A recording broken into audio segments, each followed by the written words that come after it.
sa pickup, only category D. Hanggang noong 2024, naging quadruple A na tayo.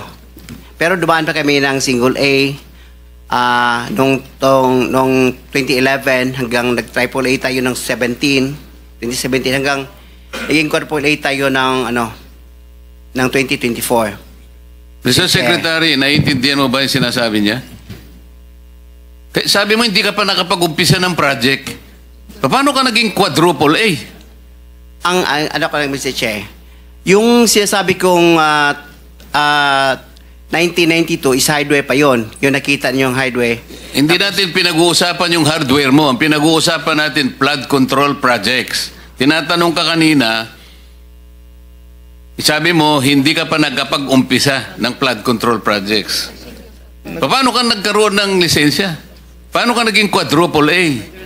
At lalong mahalaga, paano ka nasama sa 15? Gumawa ka na ng flood control project. Gumawa na tayo ng flood control project. O ngayon gumawa ka na naman. Ano ba talaga yung totoo? Baka hindi ka makauwi sa araw na ito. Nagsisinungaling ka na naman eh. Hindi po. Ang sinabi ng Pangulo, kasama ka sa 15. Tama, Mr. Huwag mong mamaliitin ito. Bagatas dito, aartihin mo kami, sasabihin mo, hindi ka pa nagumpisa ka isang hardware. May problema dito eh. Ano lang yan, history lang yung sinasabi ko, Mr. Chair. Ano na yung totoo? Yung totoo, may lisensya na tayo na quadruple A ngayon. O ngayon nga, ngayon meron ka ng quadruple. Yes, Mr. Chair. O, ilang project ang na-execute mo na? Marami na eh. O kanina sinabi mo, hindi ka pa nakapag-umpisa eh. Meron akong hawak na martilyo rito, sinasabi ko sa'yo. Mr. Chair. Huwag ka tatawa-tawa kasi hindi nakakatawa ito ha. Mr. Chairman. Dito lang nagsisinungaling ka na eh. Mr. Chairman, if I may. Yes, Mr. Mukhang nahihirapan kasi si Mr. Quirante mag-explain. Tama ba to? Ang sabi mo kanina, hindi ka pa incorporated at ngayon incorporated ka na in 2024. Yes. Okay. No. Hindi rin. Yung incorporated, yung on process pa yun, hindi pa namin na-approve. So lahat ng project na ginawa mo, sole proprietor? Yes, Your Honor. So nakapag-project ka na? Yes, Your Honor. Ano yung sinasabi mong hindi ka pa nagsisimula or hindi mo pa nagagawa? Yung incorporated, kasi hindi pa na-approve yung namin, hindi pa naman na-practice, hindi pa na-transfer from sole proprietorship into... So kaklaruhin ko lang, marami ka ng project at tama na isa ka sa top 15, correct, Mr. Quirante? Yes, Your Honor. Pero hindi ka pa incorporated. Hindi pa. Yun yung sinasabi mong hindi ka pa incorporated. Yes, Your Honor. Yun yung binabanggit niya kanina, Mr. Chairman. Malabo pa rin eh. Mr. Secretary, tumatanggap ka ng isang sole proprietorship na mag-undertake ng flood control? Well, Mr. Chair, actually, he has the pickup licensing. Paano siya nagkaroon ng pickup license as a contractor? He has the a pickup license. Paano ka nakakuha ng pickup license, Wala pa Mr. nung, Quirante? Sole proprietorship ka lang? Yes, Mr. Chair. Kailan mo nakakuha yan? 2003. Hanggang nag-upgrade tayo sa 2007, naging B tayo. Hanggang 2011, naging A tayo.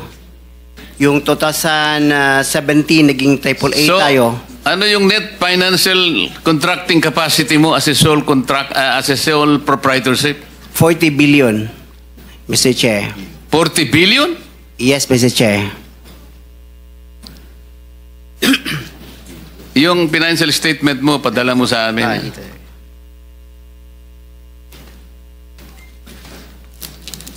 Mr. Chair, if I may. Mr. Chair. Teka muna, si Senator JB muna para matapos natin lahat. Quick lang para sa kanya. Kanino? Quirante. Habang hindi pa siya umalis. Naniniwala ka pa dyan? Naintindihan ko, Mr. Chair, dahil tingin ko, Bisaya ito, hirap mag-express ng sarili niya in Tagalog. Kaya, I would rather advise him na uminom ka ng tubig, mag-inhale ka, relax ka, at ang pagsalita mo, huwag mo masyadong bilisin. Naintindihan kita pareho tayo Bisaya. May difficulty in expressing yourself ka. Hindi ko kinakampihan, Mr. Chair, ha? Ang sinasabi niya, meron siyang 40 billion pesos. 40 billion. NFCC. 40 billion ang sinasabi niya. NFCC, Mr. Chair. Kaya nga, 40 billion pesos. Yes, Mr. Chair. Oh. Naniniwala ka, Mr. Senator? Ano yung NFTC, Mr. Chair? Hindi ko... Net Financial Contracting Capacity. Totoo, tinoon na, bay. Ha? Yeah. May 40 billion ka. Yes. Nakadeposito sa bangko na. Ano sa mga? Ay, Paano? hindi. Yung NFCC kinuha sa... Ano yan? Yen o pesos? Asset yan. Kasi yung NFCC, kinocompute ng times 15 yon, Mr. Chair. Halimbawa, may 1 billion ka sa bangko. Pwede ka sa 15 billion. So, halimbawa, may pera ka sa bangko na 2 billion, ibig sabihin, pwede ka sa 30 billion. Yan ang computation. Kaya tayo yung pera natin, kasama na yung mga assets, more than 2 billion. Kaya, i-multiply natin ng 15, abot ng 40 billion. Kaya kami munta at hanggang 40 billion. Mr. Chairman, Mr. Kirante, ito tinitignan. Ano yung 2015 na QM Builders Incorporated? Ina-apply namin dyan sa SEC, Your Pero Honor. 2015 pa siya. Pero hindi pa namin tinatransfer Transfer to? to sole proprietorship into incorporated. Hindi, ito, incorporated na ito eh. This is a corporation. Kasi ang explanation ng bookkeeper natin, yung ano natin gahandol, yung experience ng from sole proprietorship, itatransfer muna sa Hindi, incorporated. iba yung experience, iba yung corporate entity. Incorporate entity is 2015 nandyan na siya. Pero sinasabi nyo, walang nangyayari. Wala nangyayari. Ang Ina-apply lang. ginagamit nyo since noon pa ay yung inyong sole proprietor. Yes, Your Diyan Honor. pumapasok inyong income, in other words. Yan rin ginagamit nyo pagbibid ng mga projects. Yes, Your Honor. Tama? Ganun pa? Ganun ba ho ang interpret? So, dalawang entity, yung sole proprietor at yung incorporation. Yes, Your Honor. Okay. Sabit nyo na lang ho sa amin yung mga dokumento na yan. Thank you, Mr. Chairman. Senator JB? Thank you, Mr. Chair. Mr. Chair, siguro ang gusto natin dito, aside from the accountability that we're looking for, ang gusto natin ma-achieve in aid of legislation. Mr. Chair, I have the second bill that I filed in this Congress is a comprehensive master plan for infrastructure development. Na kahit sino po ang maging presidente, when it comes to infrastructure, especially big ticket items, dapat po tuloy-tuloy. Tulad ho ng mga floodway projects, kanina nabanggit ni Secretary, it transcends different multi-year po ito. At it may... Tingnan mo, Senator Jinggoy, Thank you, Mr. Chair. Is si Ms. Cabral ba nandito? Was she invited? Was she invited by this committee? Maybe we can invite her in the next Hindi, day. nandito naman ng pinaka-boss si Secretary. But I would like to ask some Mas gusto mo siyang makita kaysa Secretary. Hindi naman. Anyway, Mr. Secretary, wag na tayo magpaligoy-ligoy pa.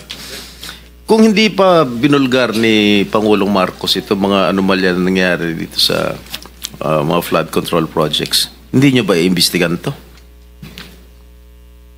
Kailangan pa umabot ng Senado para imbestigan ito dahil binulgar ni Pangulong Marcos ang mga di umano yung mga anomalya tungkol sa mga flood control projects. Hindi naman po siguro, I think, Your Honor, I think this is a routine process naman ng department that every project that we complete must have to undergo a quick, it has to undergo a validation audit before we fully pay the contract amount, Your Honor. So meron yung quick quality assurance unit, may audit team na dapat umiikot parati, Your Honor, before we pay the final payment for this project, Your Honor. Are all these contractors qualified? They are qualified, They're qualified, Your Honor, and on the basis of the documents that they submit for the bidding purposes, Your Honor. Sa mga binanggit ni Pangulong Marcos na mga contractors during his SONA, bakit sa sampulang, bakit halos lahat ng mga contractors to kinorner lahat yung mga flood control projects? Why is that so? Well, as far as I can recall, actually, yung sabi naman nating presidente, 20% of the total amount of that has been allocated over the years were actually napupunta doon po sa 15 contractors po. So, marami pa naman po yung other contractors that have participated in the implementation of the flood control projects, but it's a little outstanding, as sabi ng ating presidente, that 20% of the total budgets that have been allocated for flood control napunta po doon sa 15. In numbers po yun, I think that is in numbers, Your Honor. Yes, so sabi ni yung Pangulong pinakita ni- Marcos, 15 contractors cornered 20% of the total budget, or roughly 100 billion pesos. Yes, Your Honor. And the remaining 436 billion was split among 2,394 contractors. At hindi ko nababasahin yung mga pangalan ng mga kumpanya ng yung construction company dahil nabanggit na ni Pangulong Marcos yan. Anyway, ilan ang ghost projects ninyo dyan? This is on the process of validation, Your Honor. This is in But do the you still believe that there are ghost projects there? Or I there think so, were Your ghost Honor. projects? In all candidness, Your Honor, I think so. You think so? Yes. Saan yan? Well, as I said, as I mentioned in my statement, there are district offices that we are trying to continue the validation of some of the projects, Your Honor. Let me just point out, Your Honor, that many of these projects also, many of the other projects that I have mentioned, some of these projects were also implemented in 2021, in 2021, 2022. Sige. Kailan nyo pa nalaman na may mga ghost projects? Since you assumed office, Mr. Secretary? Or just lately? Just lately? Just lately, Your Honor, and unfortunately. So ibig sabihin, when did you assume as Secretary when President Marcos appointed you in Yes, Your Honor. 2022? Yes, All Your right. Honor. So you believe in 2022, 2023, 2024, walang ghost project? Well, Your Honor, at the central office, we are relying actually on our project monitoring information that comes to us actually, unless it's going to be validated actually in field. So you said siguro merong mga ghost projects. Who informed you na merong mga ghost projects? Well, there are already informations that are coming up. Yes. Your Honor. Who in particular informed you that there were or there are? There are ghost people in the projects? department actually that are.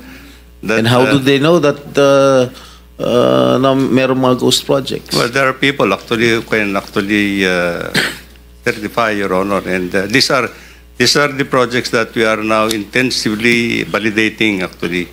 Okay, Your Honor. my office received reports that there were ghost projects in the municipalities of Kalumpit, Malolos, and Hagonoy in the province of Bulacan. Can you confirm this? Yes, Your Honor. That's true. Well, this is the information that we have received, Your Honor. And the contractor, allegedly, Wawaw Builders, correct? That's correct, Your Honor. And SYMS Construction. Am I correct? I don't recall that name, Your Honor. But Who is the owner of Wawaw Builders? Is he here? Is he present here?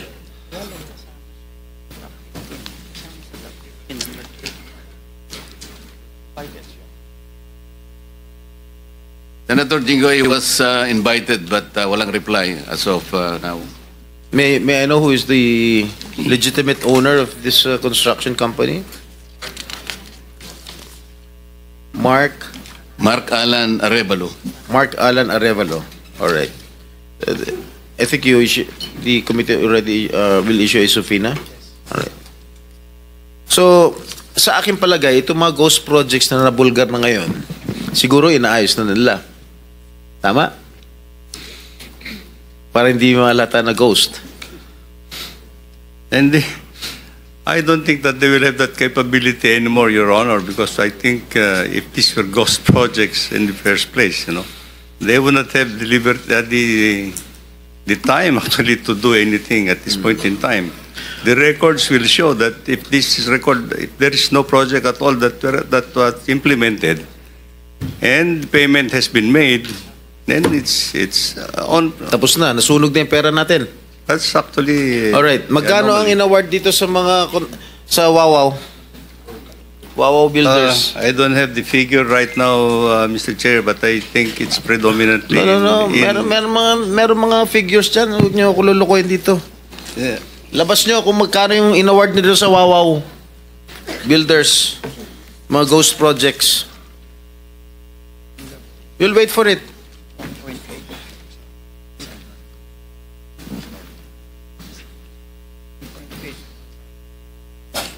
Nakadiri kayo. Mr. Chair, well, I've just been given the tabulation. Wawaw Builders.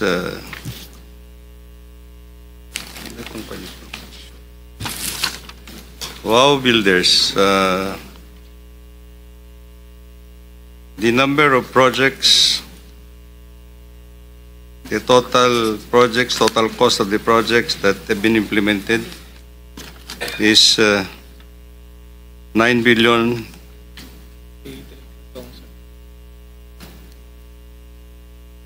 9 million or 9 billion? 9 billion all over the country, Mr. Chair.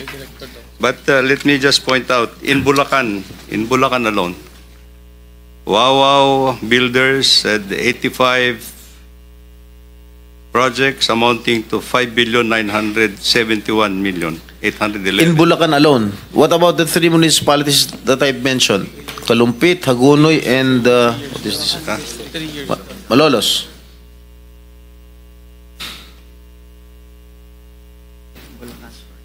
This is for Bulacan First Engineering District Office, Your Honor. Ito bang, I'm not familiar, no? Ito bang Kalumpit, Malolos, Hagonoy falls under the first Yes, Your Bulacan Honor. district? Ah? Yes. Alright. Yes, Your Honor. So magkano? Yung sa Wawaw? 5,971,811,600. In Bulacan alone? In Bulacan First Engineering District, Your Honor. So yung 5 billion na in-award sa Wawaw Builders para sa province Bulacan First are Engineering. all ghost projects. Correct? Hindi Secretary, naman, Your Honor. for the record, the total is 9 billion. That is nationwide. Nationwide. Nationwide, Your Honor. Pero 5 lahat yun, billion ghost na projects. Your Honor. So, Ghost projects lahat. No po. Hindi po. So ang ghost project lang na sinasabi mo, sa Bulacan lang.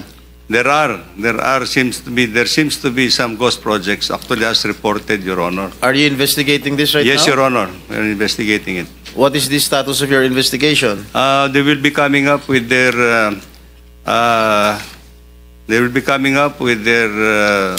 financial and physical report in 1 week's time, Your Honor, to my office.